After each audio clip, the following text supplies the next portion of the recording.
Historiquement, les hétéros, c'est même scientifique ce que je vous dis, c'était des bisexuels.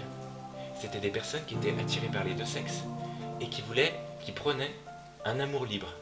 Donc c'était des gens, des libertaires de la Nouvelle-Angleterre qui voulaient d'un amour en deçà ou en dehors des institutions d'église ou d'État. Un amour libre. Et donc l'hétérosexualité, c'est vraiment toutes les altérités au niveau de la sexualité. Ce n'est pas la différence des sexes. Bonjour Philippe Arignaud. Bonjour Nathalie, bonjour à tous. Bonjour à tous, ravi de vous retrouver. Je vous retrouve cette fois-ci avec dans les mains une vilaine bête, permettez-moi de vous le dire. Voilà, je vous ai amené un ennemi. Un ennemi qui s'appelle l'hétérosexualité. C'est pas l'ami là. Non, c'est pas l'ami. Et en même temps, faut la regarder en face, cette bête, parce que sinon, elle agit en toute impunité. Donc nommons-la, et puis moi je vous dis qu'elle s'appelle hétérosexualité. Alors je rappelle pour ceux qui vous découvriraient aujourd'hui que vous êtes homosexuel, continent, ne me faites pas peur, catholique. Vous êtes auteur d'un dernier ouvrage qui s'intitule Homo, Bobo, Apo, homosexualité, boboïsme et apocalypse. Ça tombe bien. Ça tombe bien, on va parler de l'apocalypse. La star aujourd'hui de cette vidéo. Hein. C'est la star, mais on va quand même, effectivement, dans le sens luciférien. Oui. Un star, Voilà. en anglais, ça veut dire étoile. Donc oui, c'est la star du monde, hein, c'est le prince de ce monde, puisque maintenant, notre monde veut célébrer absolument la diversité, c'est-à-dire l'hétérosexualité, ce culte de toutes les différences. Au détriment de la différence des sexes, d'une part, couronnée par l'amour dans le mariage, et puis au détriment aussi de la différence créateur-créature, c'est-à-dire Jésus et l'Église. Donc oui, c'est l'hétérosexualité qui est ce culte, cette idolâtrie pour les différences, est le prince de ce monde, est la princesse de ce monde, mais pas finalement notre roi. Alors vous permettez, mais le terme d'hétérosexualité est validé de partout. L'Église catholique, les catholiques eux-mêmes. On parle d'hétérosexualité. Oui, ils ont confondu. De différence. Nous avons confondu l'hétérosexualité avec la différence des sexes. Qu'est-ce qui n'a pas été compris? Eh bien, on va l'expliquer. Et d'abord, on va parler de l'hétérosexualité historiquement parlant, étymologiquement parlant, hein, sa racine. Et puis après, on va voir aussi l'envahissement de la bête dans notre monde, puisqu'on commence à la voir partout. Elle se cache plus? Elle se cache plus, et même maintenant, puisqu'elle sait qu'elle a perdu à la croix du Christ, elle n'a plus rien à perdre, elle joue carte sur table, et elle se montre, mais ouvertement, en se disant que, en s'accusant elle-même, elle va finalement se blanchir. Vous regardez beaucoup de nos jeunes d'aujourd'hui, ils n'arrêtent pas de parler d'animaux. Ils sont en train de défendre la bête, en train de dire même que les animaux sont aussi humains, voire plus humains que les êtres humains. Ils sont en train de dire qu'il ne faut pas tuer les animaux, ce qui est une pensée nazie. Hein. Sous le nazisme, même Hitler interdisait la chasse à courre. Et puis ils sont en train de dire aussi que un animal peut ressentir des sentiments, ce qui est faux. Il peut ressentir, il peut avoir un ressenti, une sensibilité, mais il n'a pas de sentiment, l'animal. Mais en tout cas, en ce moment, on est vraiment donc déjà amené à penser que l'être humain est un animal comme un autre, voire pire qu'un animal. Et puis on est aussi amené à s'identifier à la bête et à son image. Bête qui est décrite dans l'Apocalypse au chapitre 13. Donc vous pourrez aller voir dans l'Apocalypse de Saint Jean, il est question de la bête et aussi de son image. Et les films qu'on voit aujourd'hui nous montrent énormément cette bête, à la fois à travers des zombies, à la fois à travers des monstres, des fantômes, des spectres, parfois des bêtes robots, et puis des monstres gentils. Donc la bête est célébrée de partout aujourd'hui. Elle est célébrée, elle est visible, dans quasiment toutes les pubs, tous les films qu'on voit, et aussi dans nos mots. Elle en devient presque sacrée? Quelque part, oui, on en fait notre compagnon de vie, notre reflet, notre conscience, et puis finalement même notre amante. Donc c'est très étonnant, mais on le verra à la fin de cette vidéo, tous les films qui parlent de la bête, en lien justement avec cette promotion de la diversité et de l'hétérosexualité. Alors voyons d'abord, si vous Vous voulez pouvez me bien, la prêter, je vais vous l'approcher un peu cette bête pour ne pas avoir peur. vous, Je vous vous la avez, rends tout de suite. vous avez hein. repris Hein, du poil de voilà. la bête, Tout Nathalie. doucement, oui, j'étais un peu effrayée pour Faut- cette vidéo du jour, je le dis clairement, et puis on adoucit, donc on va vous écouter avec la bête. Alors, Si vous voulez bien, regardez bien cette bête. Voilà. donc on y va. On y va. Donc d'abord, on va parler de l'hétérosexualité comme culte de la différence. Et d'ailleurs, il y a une image que vous pouvez voir sur votre écran de Monstres et compagnie, qui est donc une grande photo de famille avec plein de monstres et multicolores. Donc on a bien cette idée que notre monde veut promouvoir la bête au nom de la diversité, au nom de la différence, au nom du culte de la différence. Hein, c'est vraiment ça. Donc diversité, il y a du bon, mais au fond de la normalité. Disons que en fait, toutes les différences ne sont pas bonnes, tous les mélanges ne sont pas bons, mais on essaye de nous faire croire que la différence est bonne en soi. Donc on va le voir en parlant déjà de l'hétérosexualité, donc c'est notre premier point, étymologie, et puis histoire aussi du terme hétérosexualité, qui est un terme qui est une grosse salade, hein, parce que il est apparu en 1869, c'est facile à retenir, 69, un an après le terme hétérosexualité, non pardon, homosexualité qui a été créé en 1868 par Kurt Benny, un Polonais. Et donc c'est un terme extrêmement récent. Et l'arrivée du mot homosexualité et hétérosexualité ont inauguré, mine de rien, depuis un siècle et demi, une nouvelle humanité, où le monde ne se divise plus, selon les gens, entre hommes et femmes, cette division d'amour fondatrice de l'humanité. Maintenant, on nous dit que le monde se divise entre homo d'un côté, hétéro de l'autre, et puis bisexuel pour faire la navette. Donc, la bipolarité, hétérosexualité, homosexualité, est finalement un vrai changement anthropologique de civilisation et de manière de voir l'humanité. C'est une nouvelle humanité qui est apparue en 1868 et en 1869. Donc une apparition au fond d'une nouvelle religion.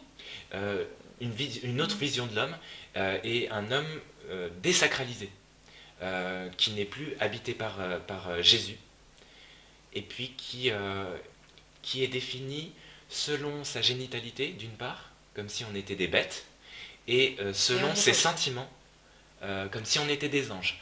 Mais en tout cas, avec l'arrivée de l'hétérosexualité, on ne parle plus de l'homme et de la femme, et encore moins de l'amour qui les unit.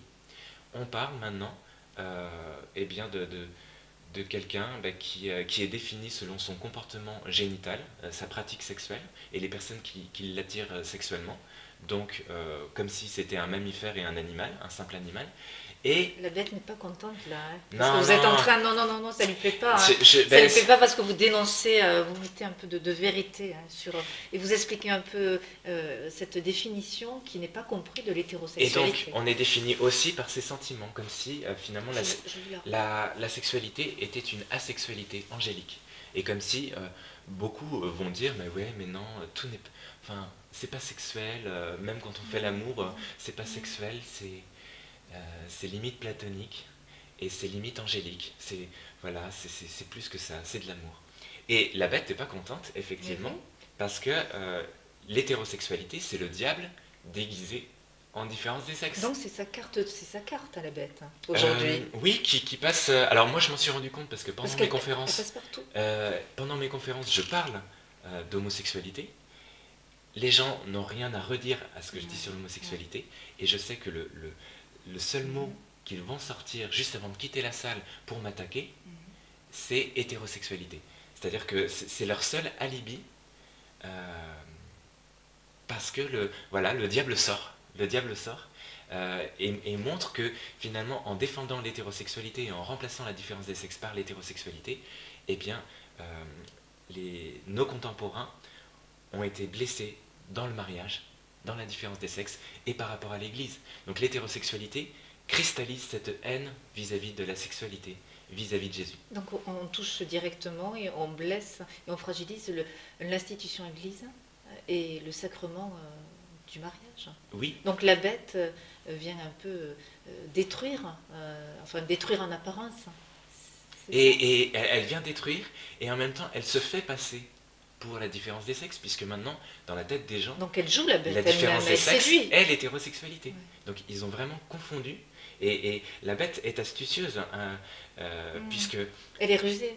Plutôt que de s'attaquer directement, plutôt que de promouvoir le divorce, plutôt que de promouvoir la transidentité pour détruire la différence des sexes, elle s'est fait passer pour la différence des sexes elle-même. Donc ça c'est futé. Oui, là pour le coup c'est réussi parce que l'Église, et puis j'y reviens, mais nos pasteurs aussi se sont fait un peu avoir. Complètement. Parce que alors je vais vous montrer le document de l'épiscopat, donc de la conférence des évêques de France. Je peux vous tenir la bête. Allez-y. Elle ne sera pas contente. Hein. Enfin, les catholiques maintenant ont un discours très hétérosexuel puisqu'ils parlent de la différence des sexes en elle-même, mais pas couronnée d'amour, et puis désacralisée, comme si elle était bonne en soi. Non, il y a des couples qui intègrent la différence des sexes, et c'est une belle cata.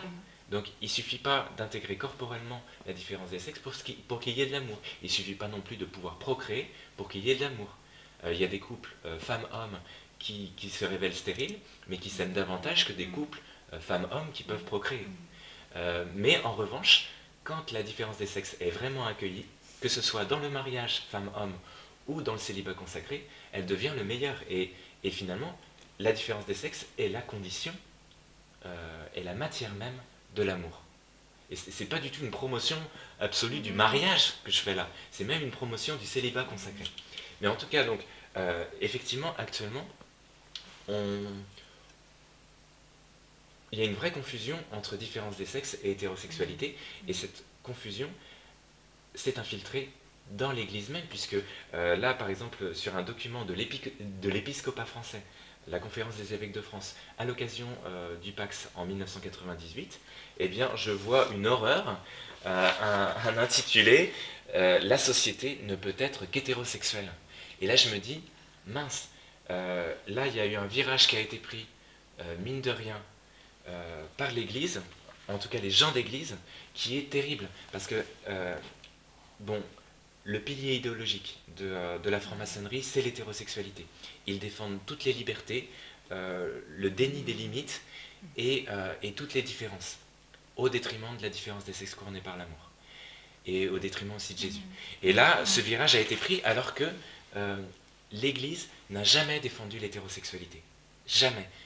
Même dans les années 1970-75, après le Concile Vatican II, l'Église disait même que l'hétérosexualité était une sexualité hors mariage, que c'était une perversion. Donc l'Église a vraiment compris la gémellité entre homosexualité et hétérosexualité, qui sont des situations finalement hors mariage sacré. Qu'est-ce qui s'est passé?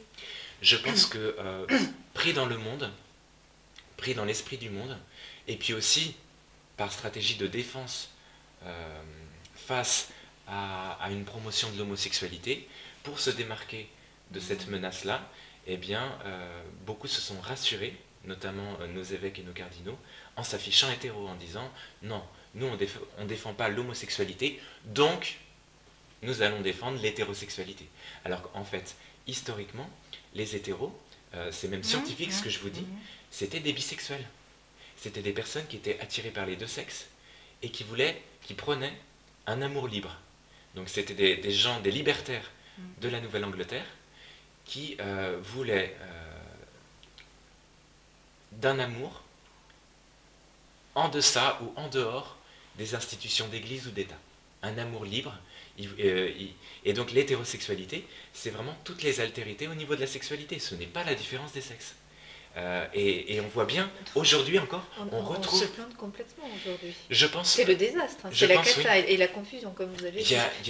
Comment réparer? En dénonçant qui est le diable.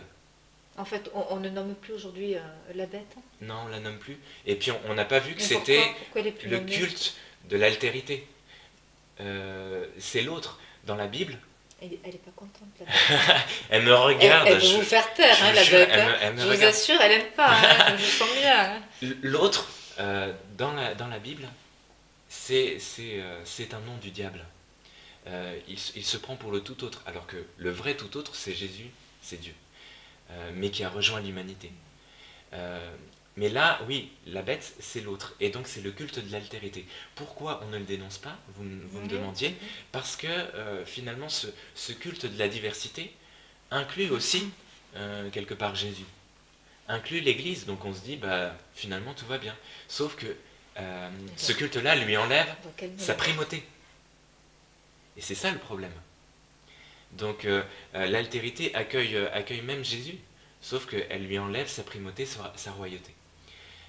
Donc, à nous aussi de comprendre que actuellement, il y a un culte, une idolâtrie pour la différence. Je prends l'exemple par exemple de l'Eurovision l'année dernière, où le slogan c'était « Celebrate Diversity », célébrer la diversité, c'est vraiment le Dieu diversité, et comprendre aussi que toute différence n'est pas bonne. Parce que expliquez-nous. Il y a aussi des différences qui sont mauvaises. Vous pensez à quoi? Donnez un exemple précis. Je pense par exemple à la violence, je pense aux intégrismes religieux, je pense à certaines identités qui n'en sont pas. Hein. L'homosexualité n'est pas une identité, une personne ne se réduit pas à son orientation sexuelle, et on nous dit il faut accepter cette différence-là. Mais est-ce que cette différence-là est réelle? Est-ce qu'elle correspond aux personnes? Donc, n'accueillons pas toutes les différences au nom de la différence, parce qu'en général, ce culte de la différence-là, en plus, nie la différence. Je vais vous donner un exemple avec la chanson de Lara Fabian. La chanson de Lara Fabian, c'est la différence. Donc, elle passe son temps à chanter « La différence quand on y pense ». On dirait que j'ai fait un disque. C'est pas gentil, ça. Elle chante... si, c'est bien gentil, justement.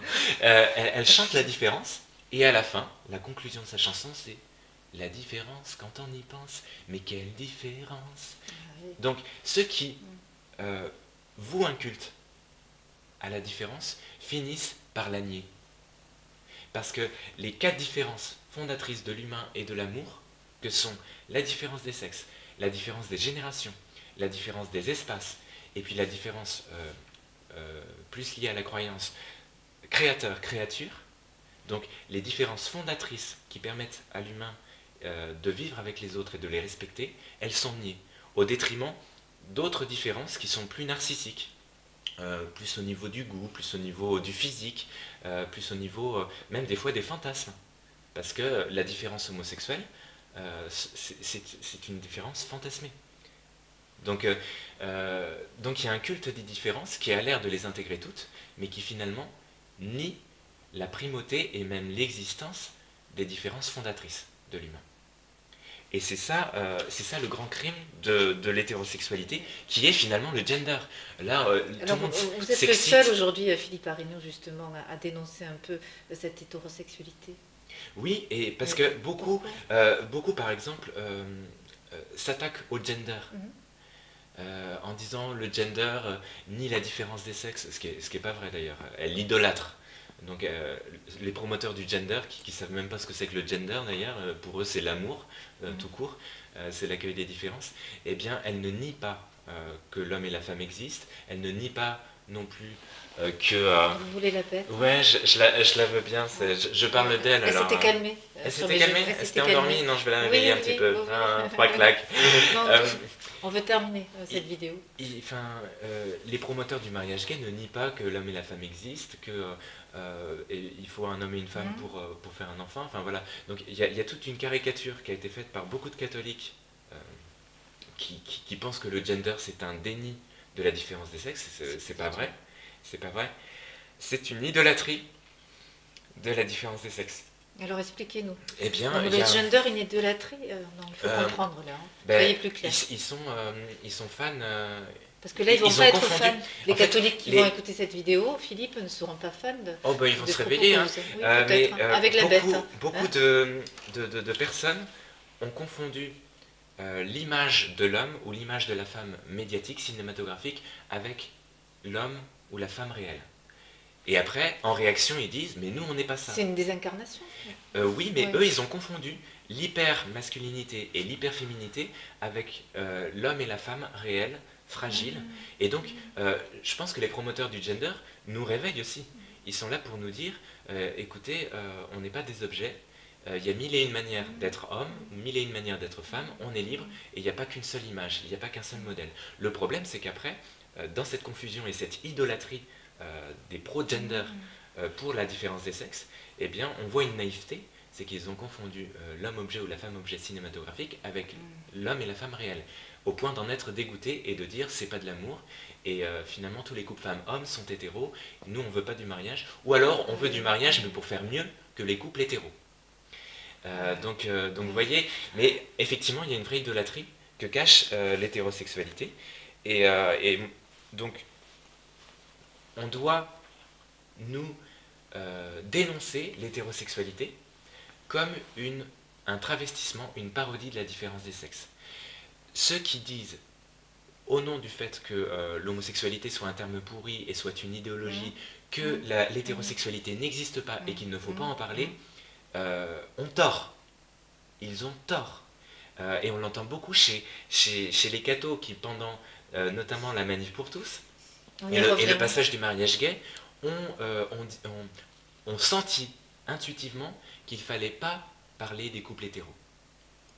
Et vous avez la réponse En fait, ils sentaient qu'il y avait un danger et que que dans le mot hétérosexualité, il y avait un piège, une vision de l'humanité, du mariage, de l'homme et de la femme qui était violente. En revanche, le problème, c'est que si on ne nomme pas le mal, eh bien, on laisse déjà les autres en parler, et donc les promoteurs du mariage gay se sont valus de l'hétérosexualité pour imposer les lois comme le mariage gay. Et puis maintenant, ils voient aussi que l'hétérosexualité leur sert d'alibi, puisqu'elle n'est pas contestée, elle va leur servir d'alibi, même pour défendre finalement toutes les lois transhumanistes. Mais au fond, tout le monde utilise l'hétérosexualité aujourd'hui. Ah mais oui, parce que même pour le mariage gay, c'était manifeste. Madame Taubira, dans le journal La Croix, elle est arrivée avec l'hétérosexualité. Elle a dit, je ne me vois pas refuser l'adoption au couple homo puisqu'elle est donnée au couple hétéro. Là, Madame Bachelet, au Chili, elle arrive avec l'hétérosexualité, elle sait que personne va lui dire quoi que ce soit. Parce que les promoteurs de la famille et les pro-vie pensent que l'hétérosexualité, c'est la différence des sexes. Donc, ils ne vont pas lui contester son argument d'hétérosexualité. Donc, l'hétérosexualité, c'est vraiment le seul mot qui fait consensus entre les ennemis de la vie et les promoteurs de la vie. Tous les partis, finalement, s'y retrouvent. Voilà. Et c'est pour ça que je dis que si nous avions défilé contre le mariage gay au nom de l'hétérosexualité, si nous avions fait des manifs contre l'hétérosexualité, c'est le seul point, on aurait gagné, parce que c'est le seul point sur lequel on est implicitement d'accord, les pro-mariage gay et les anti-mariage gay. Vous permettez, mais cette bête gagne du terrain, même si Jésus a gagné la victoire sur la croix, la bête avance, c'est planétaire. Elle va gagner sur les saints, ça nous est annoncé dans l'Apocalypse. Donc, qui va vaincre la bête? C'est Marie, et puis c'est Jésus. Mais sinon, le rouleau compresseur là, du culte de la diversité, donc l'hétérosexualité, effectivement, va nous engloutir, parce que au nom de la diversité, certains vont défendre le droit à nous tuer. Le droit à nous tuer, ouais. Et il y en a qui déjà tuent au nom de l'amour, en disant, ben voilà, c'est un soin, ou même on délivre la personne de sa souffrance. Donc le culte de la diversité, forcément, empiète sur d'autres diversités, qui elles ne sont pas reconnues. Au fond, on ne nomme plus le mal, et on ne peut plus nommer l'amour. On ne peut plus nommer l'amour dans sa substance, qu'est la différence des sexes et qu'est la différence créateur-créature. Il est presque gommé au fond. Oui, il y a un gommage. Alors, juste, voilà, je voudrais terminer ce premier chapitre sur l'hétérosexualité, juste le mot, qui est un terme salade. Ça veut dire autre et autre. Hétéro, ça vient du grec, qui veut dire autre, et sexualité, ça veut dire autre aussi. Donc on a bien l'idée d'une différence forcée, d'une altérité forcée. Nous ne défendons en tant que catholiques que la sexualité. Et le mariage, ce n'est pas l'hétérosexualité. Le mariage, c'est la sexualité, tout court. Donc, on voit bien avec le mot hétérosexualité qu'on dit 2 fois autre, il y a une redondance, et que c'est en fait une différence des sexes forcée et souvent violente. Les couples hétéros, c'est pas des couples qui s'aiment. C'est les couples cinématographiques, c'est les couples du porno, c'est les couples qui sont des caricatures de Barbie et Ken. Donc là, il y a un non-amour, pour faire court. Il y a un non-amour. Et donc, pour terminer, je pense que la solution, ce n'est pas de nier l'hétérosexualité parce qu'on sent que c'est un terme piégé. Il faut regarder la bête en face. Allez, faites-le tout de suite, regardez. Approchez à la caméra cette bête. Je l'approche. Elle est vilaine, mais il faut la regarder. Il faut la regarder en face, plutôt que de dire parce qu'elle est mauvaise, n'en parlons pas. Parce qu'il y a tout un discours bobo qui dit que homo, hétéro, bi, tout ça c'est des étiquettes marchandes, c'est réducteur. Donc au nom d'un humanisme intégral, on va dire que l'important c'est l'amour et l'important c'est l'humain. Ce discours-là, on l'entend aussi dans l'Église, puisque beaucoup de catholiques se refusent à dénoncer l'hétérosexualité. Moi je suis le seul, hein. J'ai créé un blog qui s'appelle À côté de l'araignée du désert, qui est une bête, mais une bête gentille. Il y a CUCH, Catholiques Unis contre l'hétérosexualité. Donc quand les gens me disent ouais, ce que tu dis sur l'homosexualité, bon ok, c'est vrai, mais c'est pas mieux chez les hétéros. Et moi je dis mais oui, c'est pas mieux chez les hétéros. Et j'ai créé un site qui s'appelle Catholiques Unis contre l'hétérosexualité. Allez voir, allez voir. Pour comprendre vraiment, je l'ai créé en 2013 quand je voyais que la Manif pour tous se plantait de cible. Ils n'attaquaient pas l'hétérosexualité. Vous l'avez compris tout de suite, quasiment. Oui. Et si vous ne voulez pas me croire, de toute façon, ça va vous être rappelé, hein, puisque dès que vous vous opposez aux lois pro-gay, on vous sort le joker grimaçant de l'hétérosexualité, comme si à la fois elle était l'extrême opposé de l'homosexualité et en même temps comme si elle devait être l'équivalent au nom de l'égalité. Mais l'égalité qui est prônée par les libertaires, c'est une égalité finalement, elle n'est pas juste, mais historiquement, elle est logique. L'hétérosexualité et l'homosexualité sont les jumeaux terribles. Ils font semblant de s'opposer pour finalement fusionner ensemble, parce que, historiquement parlant, il veut dire la même chose. L'hétérosexualité, c'est l'homosexualité, déguisée. Et c'est pas rien là ce que vous dénoncez, hein. Et c'est pour ça un petit peu que je souhaitais faire cette vidéo avec vous, pour enfin pouvoir cibler ce qui est aujourd'hui en pleine confusion et pas nommé, c'est-à-dire que cette bête aujourd'hui, c'est planétaire, c'est bien ce mot que vous employez, que vous définissez depuis déjà quelques minutes, de l'hétérosexualité. Oui, et donc il faut... Nos évêques vont trembler. Je pense que... Vous allez faire trembler les évêques. Pour l'instant, les évêques, et je le vois au moment des états généraux de bioéthique, ils sont en train de dénoncer les conséquences factuelles de toutes les lois qui passent au nom de l'hétérosexualité, mais ils ne dénoncent pas la source. Parce que les lois, même d'euthanasie, ne sont pas demandées pour leur contenu, mais vraiment pour leur intention de liberté, d'amour et de défense de toutes les différences. Donc nous devrions faire une vraie dénonciation de l'hétérosexualité, quoi. C'est la base, c'est le virage qu'a pris l'humanité.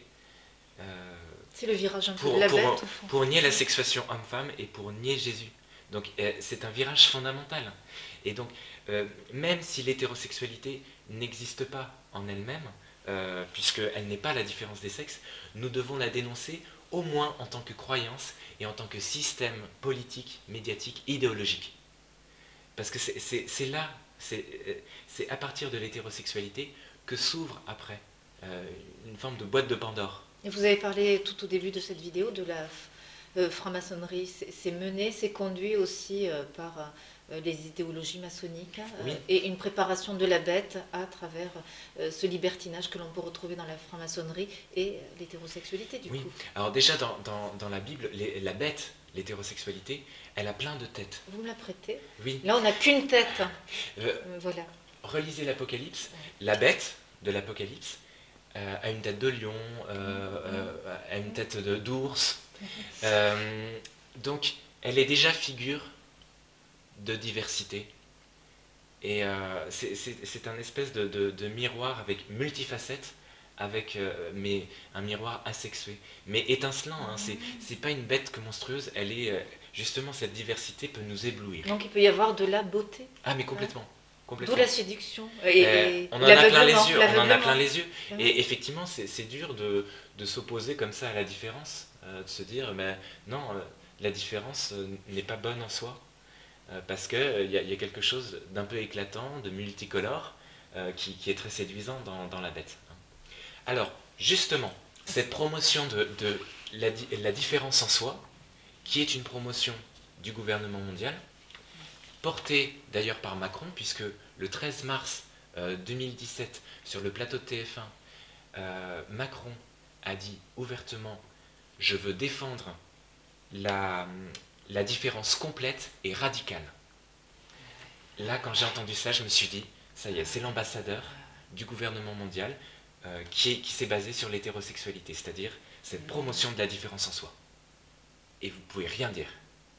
Et donc, cette promotion de la diversité, comme par hasard, elle est liée à l'hétérosexualité, mais dans le sens bisexuel, et à la transgression du réel, c'est-à-dire à cette attaque des 4 rocs dont je parlais tout à l'heure, différence des sexes, différence des générations, différence des espaces, et différence créateur-créature. Donc la bête, finalement, de l'Apocalypse, je la définirais comme ça. Elle est la transgression du réel, et des 4 rocs du réel, et elle est l'hétérosexualité, mais dans le sens bisexuel et homosexuel du terme, donc le sens historique que l'on retrouve aujourd'hui, parce que les personnes qui se présentent comme hétéros sont très gay-friendly, et voire très homosexuels refoulés, ou qui font des coming out à la surprise générale. Hein, donc c'était ça, la bête.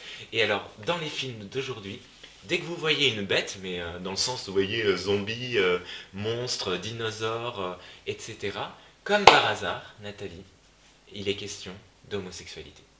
Donc l'homosexualité est la compagne de la bête, c'est la compagne, mais de la bête hétérosexualité qui est en fait bisexuelle. Donc elles travaillent main dans la main, hein, toutes les deux. Hein. Exactement. Hein, oui. Exactement. Alors c'est deux sœurs. Hein. Je vais vous montrer en quoi, donc je vais vous citer parce que je vais pas mal au cinéma, et c'est le moment pour vous d'aller au cinéma, d'aller voir, de vous imprégner de notre époque. Des séries télé aussi. Hein. Des séries télé. N'ayons pas peur de notre époque. Aimons-la, sachons la décrypter. Et surtout si nous sommes croyants et catholiques, sachons aussi aimer le monde. Et aimer le monde, c'est, comme vous dites, savoir aussi le rejoindre. Hein. Et décoder les signes des temps. Et, oui. Et parce que vous découvrirez que la Bible a raison. Vous découvrirez que tout nous a été dit, que la bête hétérosexualité a été décrite par Saint Jean. Donc c'est quand même, c'est une belle confirmation qu'on a. Alors il y a des films, donc qui parlent de la bête, qui la représentent, et puis qui en même temps défendent soit une asexualité, soit une bisexualité. Donc il y a Lucie de Luc Besson, où à la fin même on voit une bête robotique, mais avec cette femme Lucie qui se comporte comme un homme, hein, et qui se venge de tous les mâles, hein, les mâles avec un accent circonflexe. Il y a The Last Girl, The Girl with All the Gifts, de Con McCarthy. Pareil, Mélanie, c'est une petite fille zombie, donc qui incarne la bête, et qui tombe amoureuse de sa prof, son institutrice. Donc là, il y a Madame Justineau. Et donc là, il y a une promotion vraiment de toutes les diversités, et une transgression même de la différence des générations, puisque on nous présente vraiment, c'est pédophile, hein, c'est pédophile, mais on nous présente l'amour entre une adulte et une gamine. C'est les premiers, hein, ces réalisateurs-là, à se choquer de la pédophilie et en même temps à la promouvoir ouvertement. Donc là, on nous présente l'histoire d'amour, entre guillemets, entre une gamine et puis son institutrice. On la présente aussi comme christique, cette institutrice, et il y a une transgression là de la différence des générations, de la différence des sexes, et même de la différence créateur-créature, puisque c'est l'amour entre une humaine et une zombie. Dans le film, l'apparition de Xavier Giannoli, vous voyez, enfin, c'est des films qui en apparence n'ont rien à voir, et pourtant ils parlent tous de la bête, et ils promeuvent tous l'homosexualité.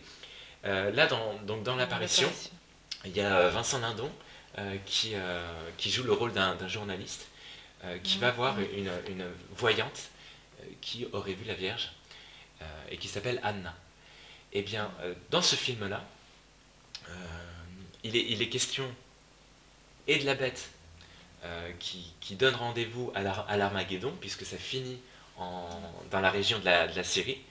Et puis Jacques prend plusieurs fois Anna pour une lesbienne et lui dit que voilà, il est en train de promouvoir, il lui dit mais vous avez jamais goûté à la sexualité avec un homme ou avec une femme si vous voulez. Donc lui c'est l'incarnation du boboïsme qui va dire que finalement l'important c'est de connaître la sexualité et l'amour avec quelles que soient les différences.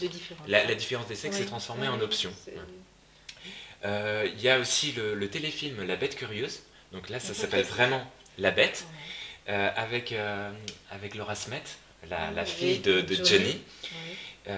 Donc c'est un téléfilm de Laurent Perrault. Là pareil, on nous parle de la bête, dans le sens aussi de la puce, parce que la bête c'est aussi la puce électronique.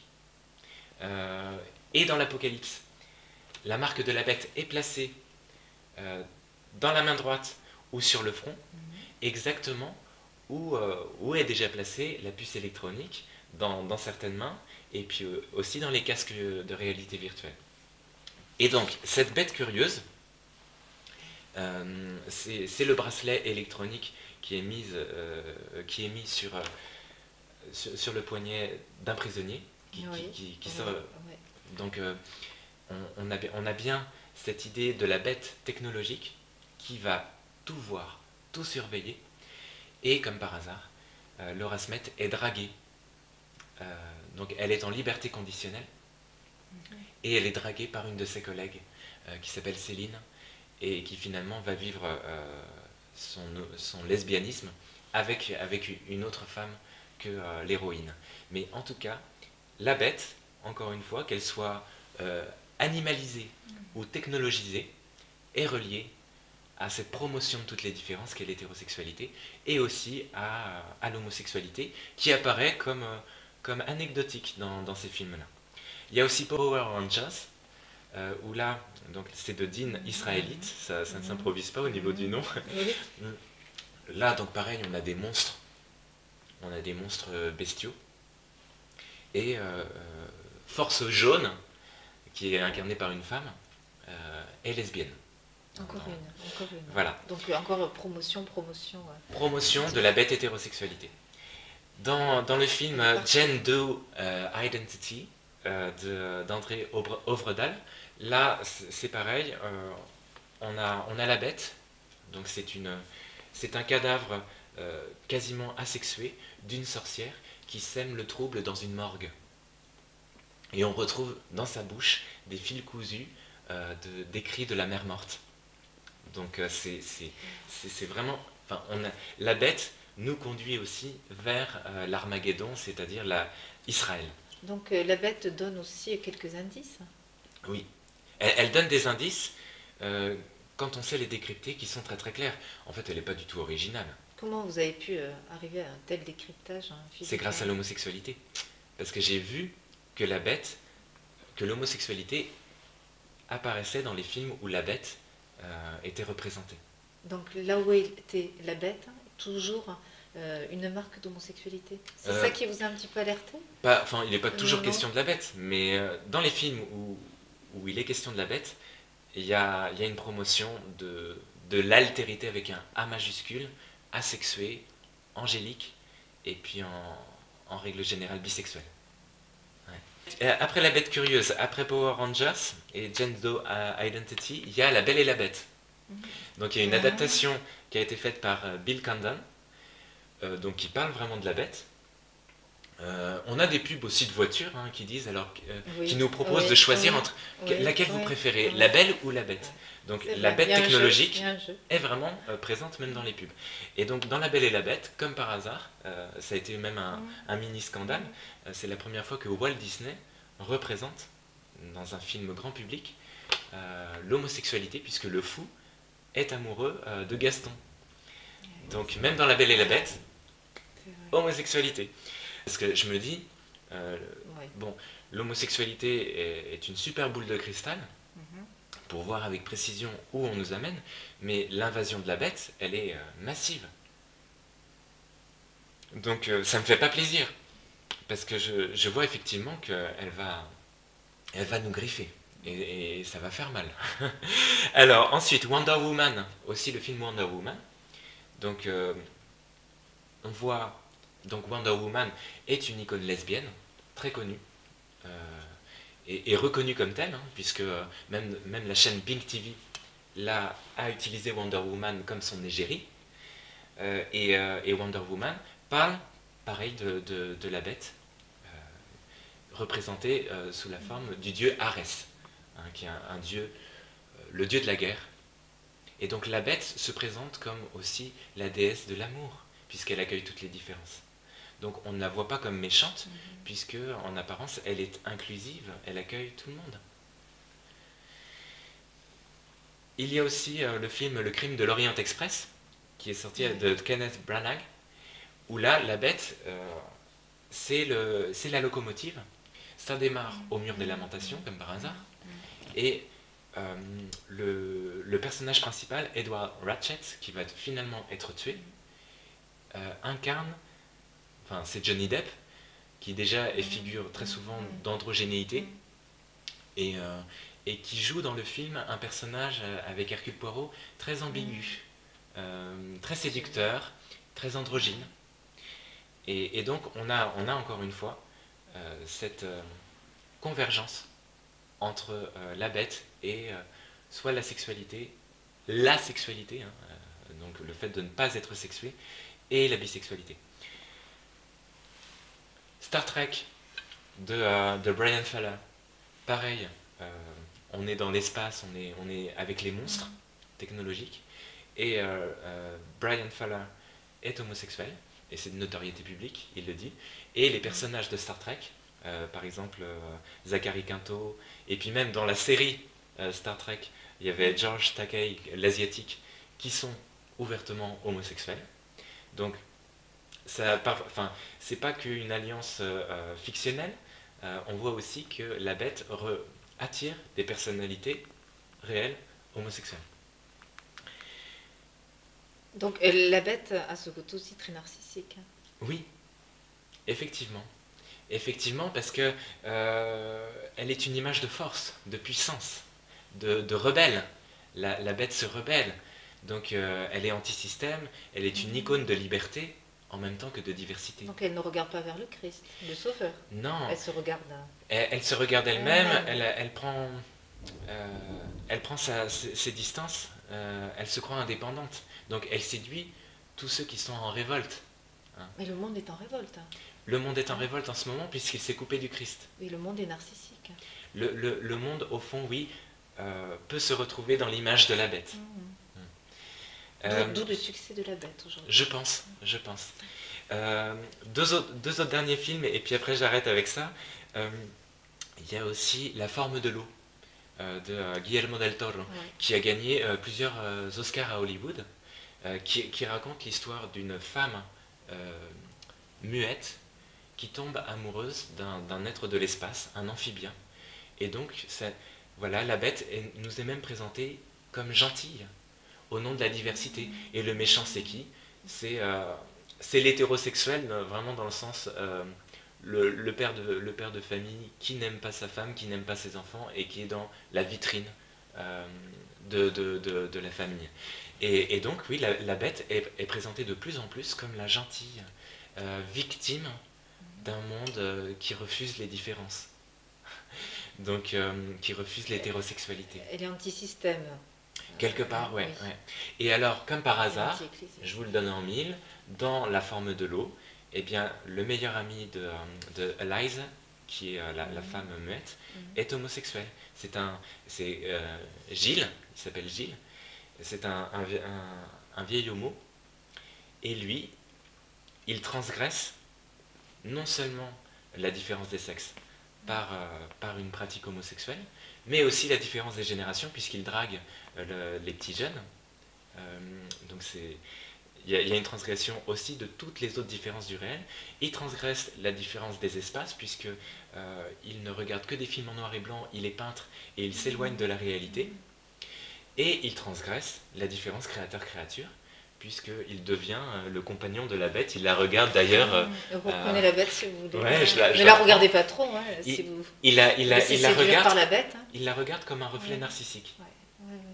Et donc là, on a vraiment une belle illustration avec La Forme de l'eau, qui a été un film applaudi par tous, vraiment par la critique, comme une ode à la différence, quoi, un chef-d'œuvre, alors qu'en réalité, la différence des sexes est niée, la différence créateur-créature est niée, la différence des générations est niée. Donc il y a une vraie violation de l'humain. C'est un film qui a l'air cool. En fait, c'est très violent ce que vous décrivez. C'est hyper violent. Même dans l'analyse de tous les films cinématographiques, oui. C'est la bête qui devient le réalisateur. Oui. Non. Mais disons qui inspire le réalisateur. Et puis vraiment, on doit applaudir comme la nouvelle humanité et le nouvel amour. Au fond, les réalisateurs eux-mêmes laissent une part aussi à la bête dans la création. Je pense. Ouais. Et pour se justifier aussi de laisser libre cours à leur pulsion. Symbole de réussite peut-être. Un coup de pouce la bête pour réussir. Symbole de rebellitude, c'est-à-dire je suis dans le star system, mais en même temps j'y suis pas. Hein, je lui donne un coup de griffe. C'est aussi une manière de défendre une liberté absolue, sans limite, et de se donner une attitude, enfin de justifier tous ses instincts. Hein, ses rêves, ses instincts, ses pulsions. Voilà. J'ai le droit puisque je suis aussi une bête et que la bête c'est un peu moi. Et alors mi-bête, mi-homme. Et qui veut faire l'ange fait la bête, hein, disait Pascal. Et c'est très vrai. Je crois qu'il y a un fantasme d'innocence, de pureté, d'angélisme derrière cette décadence, cette bestialité, même au niveau des actes. Il y a une recherche d'innocence, donc les gens se voient pas bestiaux, même quand ils imitent la bête, ou quand ils s'entourent d'animaux. Sont-ils conscients Je pense pas. Je pense pas, parce qu'effectivement, ils voient la bête à travers leurs bonnes intentions. Puis une bête, parfois, ça se dresse, tout simplement. Oui, effectivement. Et puis on a tous une bête en nous. On est tous des animaux. Vous la connaissez, votre bête, hein, Philippe Arignon? J'essaye de la dompter. Vous la domptez, non? On est des mammifères aussi, hein.